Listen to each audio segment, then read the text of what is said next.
Good morning to all of you. मैं दशरथ सिंह। आज का जो अपन पेपर सॉल्व कर रहे हैं ये 2020 का पेपर है एयरफोर्स का। और जैसे मैं हमेशा ही कहता हूँ, आज भी पेपर इसी टाइप के आते हैं 2026 में भी। और दूसरी बात आपको ध्यान रखनी है कि आपको इंग्लिश में केवल हर साल लैंग्वेज बदलती है, आपको लॉजिक सीखना है। सेम लॉजिक रिपीट होते हैं हर साल। चलिए फर्स्ट क्वेश्चन से स्टार्ट करते हैं। Towns after towns was affected by the rapidly spread bubonic plague. जो ये प्लेग फैल रहा था उससे क्या हो रहा था कि शहर के बाद शहर, मतलब टाउन आफ्टर टाउन जो थे उससे प्रभावित हो रहे थे।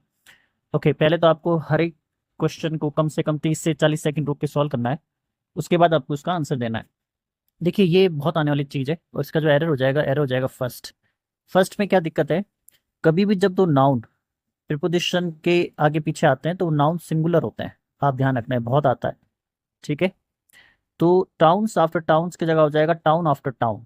तो दोनों में से एस ड्रॉप हो जाएगा।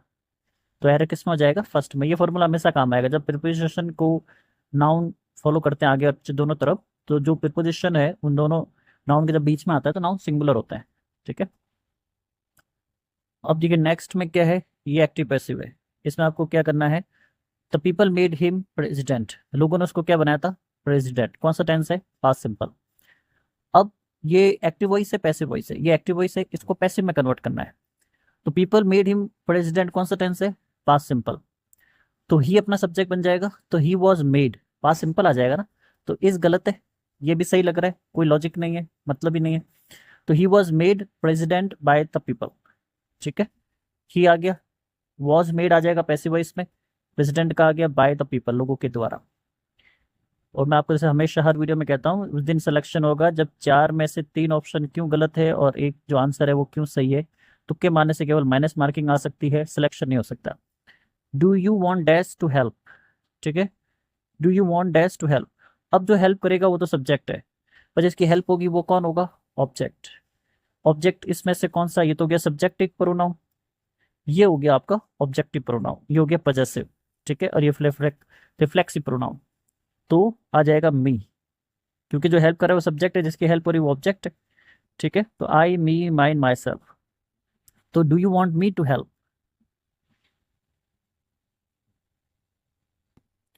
आई said to my sister I brought you a doll yesterday. इसमें आपको क्या करना है, डायरेक्ट इनडायरेक्ट स्पीच है। I said to my sister I brought a doll. Okay, अब ये है डायरेक्ट स्पीच, इसको कन्वर्ट करना है इनडायरेक्ट में। तो देखिए सेड टू मी का तो हो जाएगा टोल्ड मी। पहले आंसर अपने दिमाग में आप बना लो। अगर सेड टू मी के बाद ऑब्जेक्ट होता है तो सेड टू का टोल्ड मी हो जाता है। I said to myself my sister. ठीक है, ब्रॉट आई ब्रॉट कौन सा टेंस है, पास्ट सिंपल, तो कौन हो जाएगा, पास्ट परफेक्ट। क्योंकि डायरेक्ट में जो टेंस यूज होता है इनडायरेक्ट में उसका भूतकाल होता है। यस्टरडे का क्या हो जाएगा, द प्रीवियस डे। ठीक है, अब देखिए ऑप्शन देते हैं। I said to my sister, यहाँ तक सही, गलत हो गया क्योंकि टोल्ड में हो जाएगा। और यस्टरडे का यस्टरडे भी नहीं रहेगा। और भी ऑप्शन देख ले अगर आपको डाउट हो रहा है। I told my sister that I brought you a doll the day before, tense से चेंज नहीं हुआ। I said to my sister I brought a doll yesterday, ये भी गलत है। I told my sister that I had brought a doll previous day भी सही है, हैड ब्रॉट भी सही है, टोल्ड मी भी सही है। राइट, तो ट्रिक पहले आंसर आप बना लो ताकि गलती होने के चांस बहुत कम रहे। ये तभी बना पाओगे तो प्रैक्टिस होगी। अब्रप्ट का मतलब होता है कोई भी चीज अपने सडनली, अचानक, सडन, या बिना उम्मीद के, अनएक्सपेक्टेड भी कह सकते हो आप। इसका ढूंढना आपको अपोजिट वर्ड। तो देखिए अपोजिट में ये इसका आंसर हो जाएगा। इसका मतलब होता है कोई भी चीज धीरे धीरे, ग्रेजुअली। ठीक है, स्लोली, आराम से। एंटी नहीं होगा, अपोजिट हो गया। स्टार्टलिंग का तो मतलब होता है चौंका देना, और एक्सेप्ट स्वीकार कर लेना। ठीक है, इसमें आपको ढूंढना है सेम वर्ड। केयर्स का मतलब होता है जहां पे चीजें मिसमैनेज हो, चीजें मिसमैनेज हो। तो देखिए इसमें क्या हो जाएगा, इसमें आपको सिमिलर वर्ड ढूंढना है। तो डिसऑर्डर इसका आंसर हो गया। मेथड तो तरीका, सिस्टम नहीं होगा, ये तो इसका अपोजिट हो गया। केयर्स का मतलब ही क्या होता है, डिसऑर्डर, कोई चीज सिस्टम में ना हो, मैनेजमेंट ना हो। ये मैं आपको समझाने के लिए टेबल इसमें डाली ताकि बच्चों को कंफ्यूजन ना रहे। एरर ढूंढना है। My mother does not like me coming home late at night. ठीक है, रेयर आने वाली चीजें, बहुत कम आती है, लेकिन अगर आ जाए तो मैं मानता हूँ केवल 3% या 5% बच्चे ही सॉल्व कर पाएंगे इसको लाइव पेपर के अंदर। अगर आपको बेसिक नहीं पता कैसे करोगे।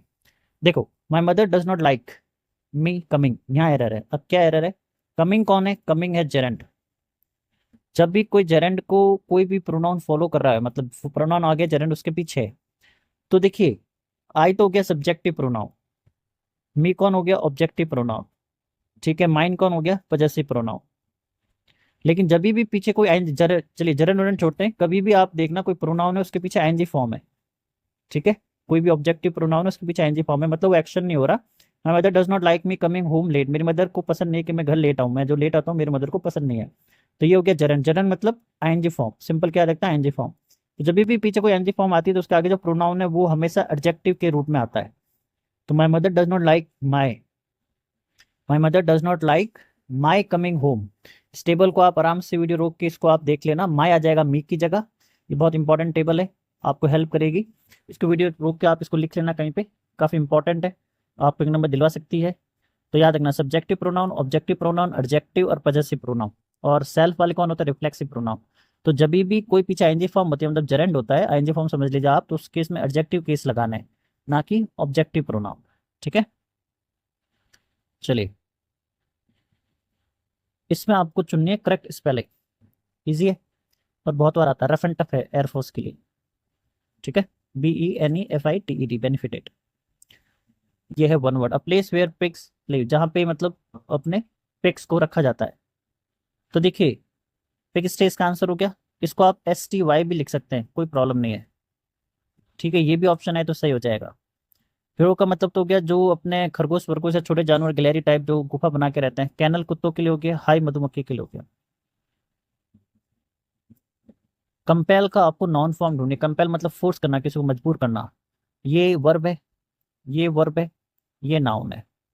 SION, याद रखिए आप, SION TION नाउन होते हैं, पहचानने में आपको काफी हेल्प करेगा, ठीक है। नाउन का मतलब कोई चीज, और क्रिया जो अपन करते हैं ये एडजेक्टिव है, एडजेक्टिव जो विशेषण बताता है, और एडवर्ब जो क्रिया को मॉडिफाई करता है। ये रटने पड़ेंगे, इसमें आप ज़्यादा दिमाग में लगा नहीं पाओगे। तो ये कुछ नहीं है, बेसिक सी चीज़ें हैं जो पेपर में आ रहे हैं, और मैं एक फाइल शेयर कर लूँगा, उसको आप लोग देख लेना।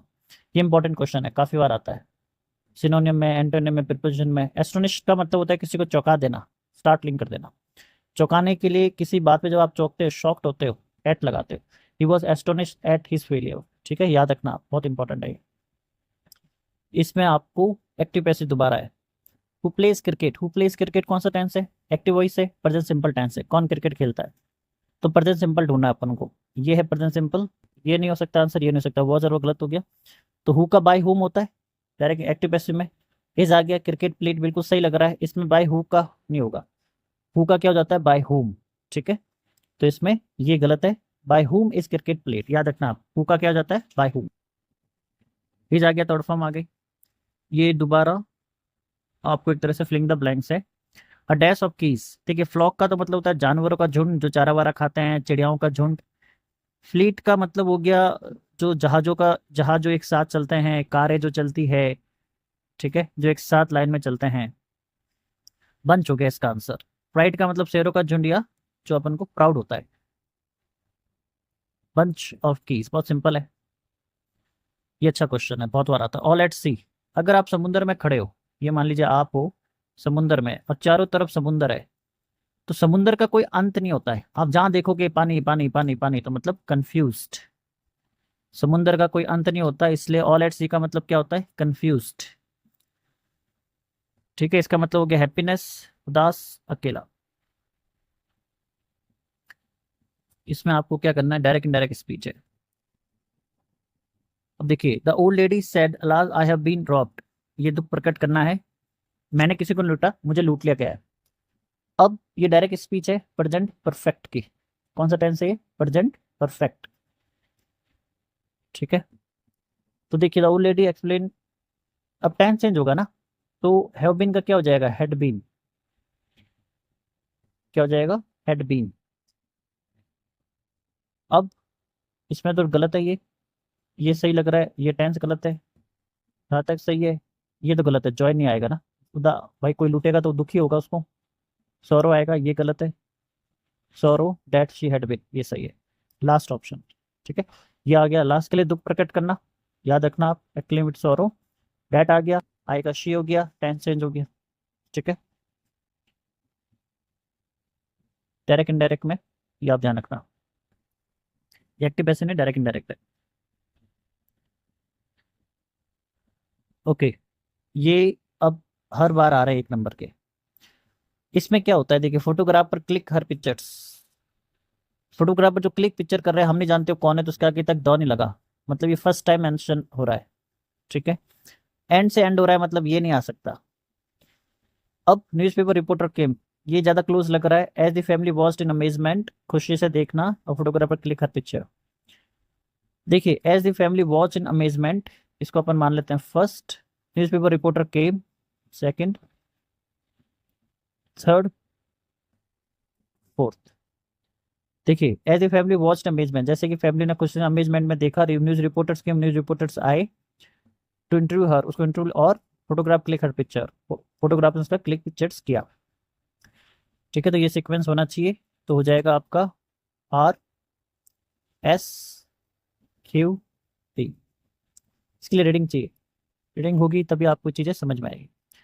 चलिए, तो ये पेपर था जो काफ़ी अच्छे लेवल का पेपर है, और आज भी इसी टाइप के क्वेश्चंस आते हैं। तो कोई डाउट हो कमेंट करेगा, वीडियो को लाइक करेगा, चैनल सब्सक्राइब करेगा। Thank you for watching, thank you.